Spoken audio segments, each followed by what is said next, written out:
Europe. Europe 1. En France, c'est ce dimanche que la vitesse maximale sera abaissée de 90 à 80 km/h sur le réseau secondaire. Plus d'1 million de kilomètres concernés. Changement qui fait le bonheur des fabricants d'outils de navigation, Daniel Fortin. Oui, ces dernières semaines, le français Coyote a vu les ventes de ses boîtiers progresser de 30%.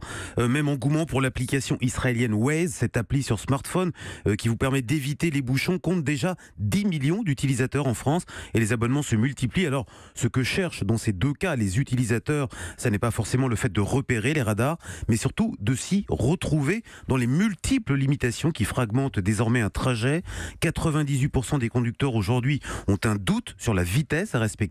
Or, avec 36 000 points de permis retirés chaque jour en France, on ne plaisante plus. C'est ce qui fait aujourd'hui la fortune des assistants de conduite, à tel point d'ailleurs que le gouvernement ne songe plus à les interdire comme le réclamaient autrefois les associations de prévention routière. Et ça n'est pas prêt de s'arrêter, Daniel. On pense notamment à la voiture connectée autonome, celle de demain.